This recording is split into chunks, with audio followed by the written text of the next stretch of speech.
Komentimi përsosur i Kuranit, Gjuzi 30, Sure El Fejr, ajetet nga 27 deri te ajeti 30.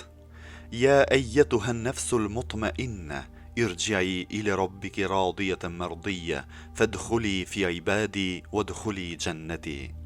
O ti shpirti i qetësuar, kthehu te Zoti yt, ti i kënaqur me atë dhe i kënaqur me ty, bashkohu me robërit e mi dhe hyr në xhenetin tim. Komentimi. Nderimi madhështor.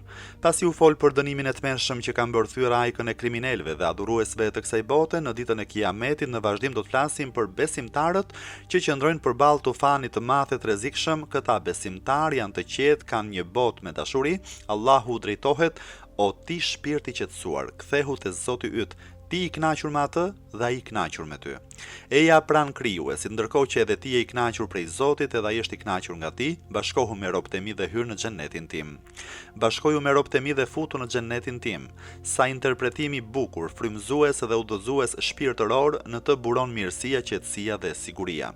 Është ftesë e drejtë për drejtë e Allahut që u bëhet shpirtrave që janë plot me besim e të qetësuar. Thirrja u bëhet sepse kthimi është tek Allahu, tek pronari, kujdestari dhe rregulluesi.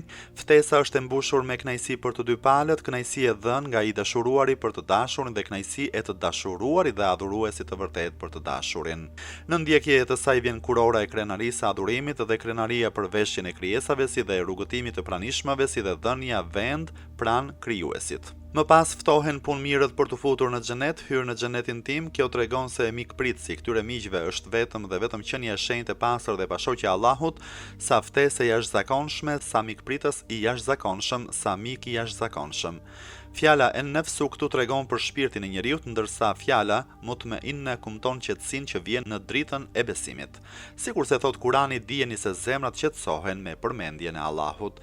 Ky shpirt ka siguritë e premtimi i Allahut, gjithashtu ka sigurinë në rrugën dhe mënyrën e përzgjedhjes së besimit. Ai është i sigurt si për fatin, si për fatkeqësitë e kësaj bote. Ai u bën ballë stuhive, ngjarjeve dhe fatkeqësive më shumë se kaq. Ai është i qetë në të gjitha të tmerr dhe tronditje që do bëhet në ditën e Kiametit. Disa komentues janë të mendimit se si fjala kthimi tek Zoti ka për qëllim kthimin te mirësitë, sevapet dhe të mëshira e tij, por është më mirë të thuhet kthim drejt tij, që do thotë të zësh vend pran krijuesit. Kthimi është shpirtëror dhe jo me vendodhje dhe me trup. Lind pyetja se kjo ftesë për të kthyer te Zoti është vetëm për në Kiamet apo në kohën e dhënies së shpirtit dhe të përfundimit të jetës në këtë botë. Mënyra dhe stili përdorur në ajete na thot se ka të bëjë për ditën e Kiametit, edhe pse interpretimi vet ajetit është absolut dhe i gjerë.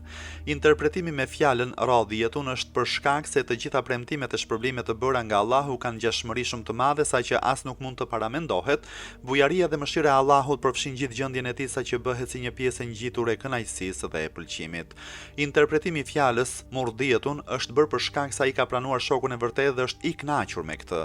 Një rob me këto cilësi dhe me arritje në pozitën e kënaqësisë dhe të bindjes së gjithanshme ka mundur të kuptojë të vërtetën e të qenit rob i Allahut. Ky rob është prej robërve të veçantë të Allahut dhe padyshim se për këtë rob nuk ka vend tjetër përveç se xheneti.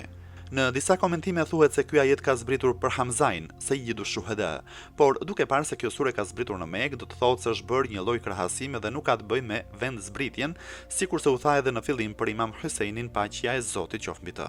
Është për tu habitur sepse në një transmetim të El Kafi nga Imam Sadiku, paqja e Zotit qoftë mbi të, thuhet se njëri prej shokëve pyeti: a është e mundur që besimtarit të jetë i kënaqur në momentin që do t'i marrin shpirtin? Ai u përgjigj jo, për Zotin në kohën që ëngjëlli i marrjes së shpirtit vjen për të marrë shpirtin, ai shfaq pak kënaqësi.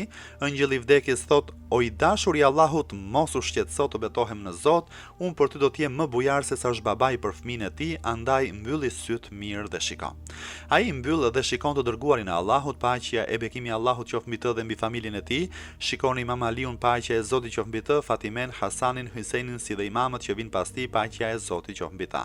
Më pas engjëlli i thot: shiko, i dërguari i Allahut, paqja e bekimi i Allahut qoftë mbi të dhe mbi familjen e tij, Aliu, Fatimja, Hasani, Husajni dhe imamët pas tij, paqja e Zotit qoftë mbi ta, janë shokët e tu.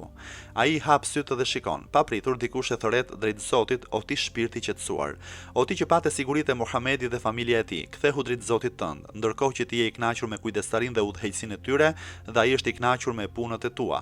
Hyr në xhenet midis robëve të mi, Muhamedit, paqja e bekimet e Allahut qofshin mbi të dhe mbi familjen e tij dhe familjen familjes së tij.